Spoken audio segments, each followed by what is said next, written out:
It seems as though in the last year your strike rate is like massively increased, and particularly when you're playing against pace bowlers.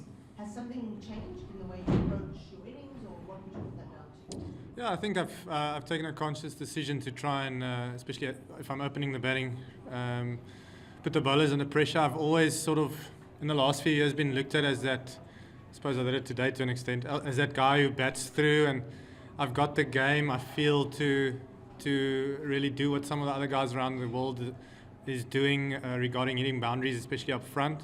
So, yeah, against spin, I've worked hard on boundary options. I feel that's also come a long way. Playing in the T10 leagues has helped me a lot with that.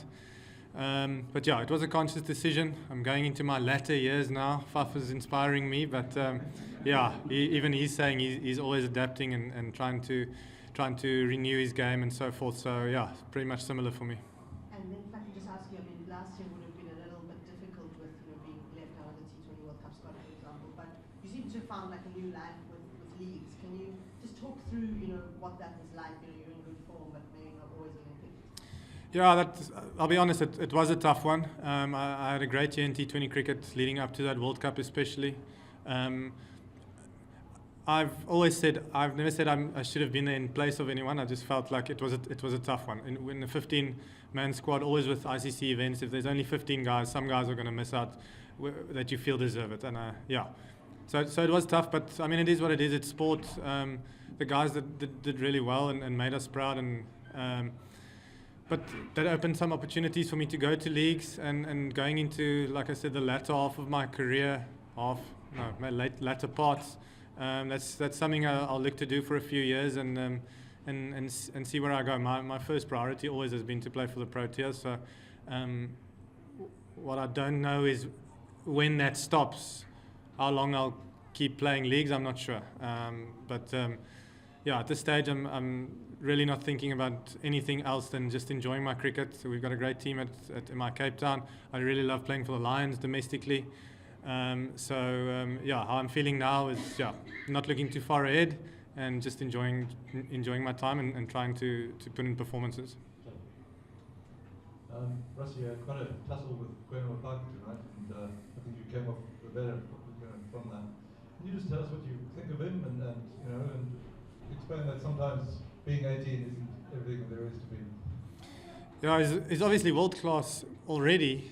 I think he's got a long way to go. He's got the raw product. Obviously, the pace, left arm is always a thing. He's got good change-ups, a really good bouncer.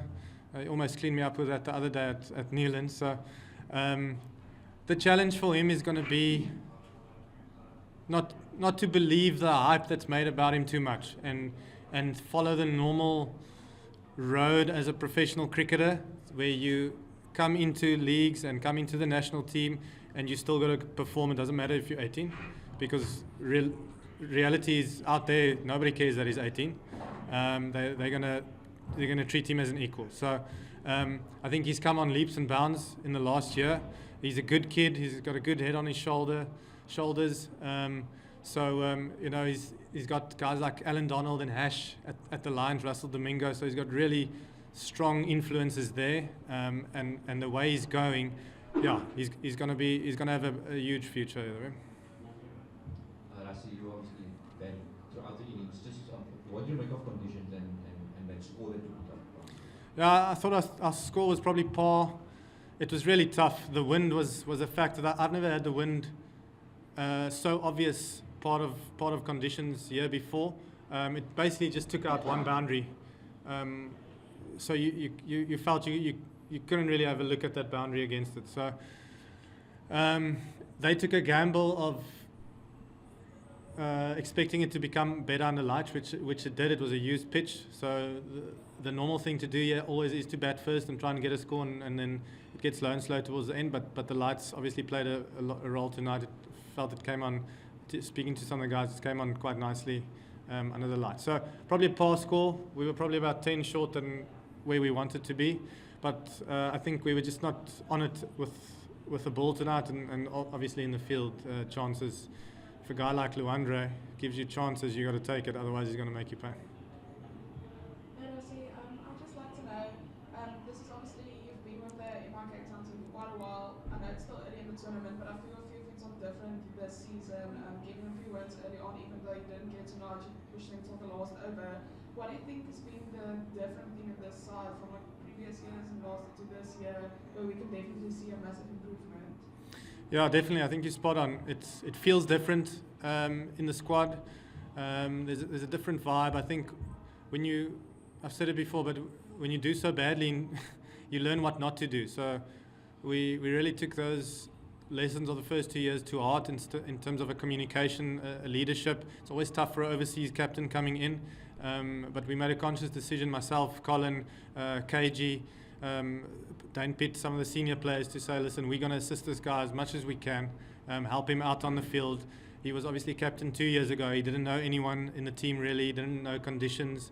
And sort of that first year of a team, it's just guys thrown together and you expect them to play. And we obviously didn't manage that quite well at all. So this year, before we started the first match, that was a really clear plan of ours to get the communication better, to help Rash out, and just be a lot better in actually all aspects than we were in the last 2 years.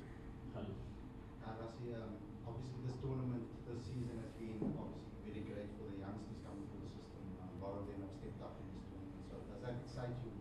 You young fresh talent coming through and stepping up in a tournament like this? Geez, it's great. As a senior player, it pushes you to never be complacent, but also it shows you the talent we have in our system coming through. I know there's a lot of people, especially from outside our borders, very critical of our system and the way our CSA handles it. But it shows you the best players will always come through. It doesn't matter what age they are. There's guys, a guy like last year, a guy like Thomas Carver, it's probably looking at it, he might not get a lot of game time, but he's 30 years old. He came onto the scene last year. This league just produces guys, and it's not just the 18-year-old. Obviously, there's the obvious guys, Ngaba Peter, Luandre, and Quena. We got Tristan Lees, a guy with genuine pace. He might get some game time. It's just great to see. Obviously, something is working, and I think you got to give credit where credit is due. We're still producing world-class cricketers. Can you take one last question to those? Rassie, I just want to ask you about that shot early in your innings from Quinn. It looked like you were shaping up to wrap him, and then you kind of changed your mind, and then it still went for six. Can you just explain kind of what happened there? Yeah, to be honest, I thought he would bowl it straight. So I was looking to. The wind was so strong coming into your face, so it was never really an option. I hit him for a 4 the previous, which I mean, 9 times out of 10 that will go for 6 because I hit it nicely. It's a full toss, I hit it nicely. But so, yeah, it was just never an option. I thought he was going to be on the stumps, but the key in those types of things is, or when you're lapping a guy that's bowling at pace, you just got to be willing to take it on the body if you miss it. So keep your head still. Sometimes you get too far inside the line. And he obviously saw me when pushed it wide, and I just had to get a bat, and he saw how far it went. Just the energy on the ball and the wind, the combination of those two. So it's always nice when those come off. It's obviously a large risk going out, but also physical pain. So it's nice when you see it go like that.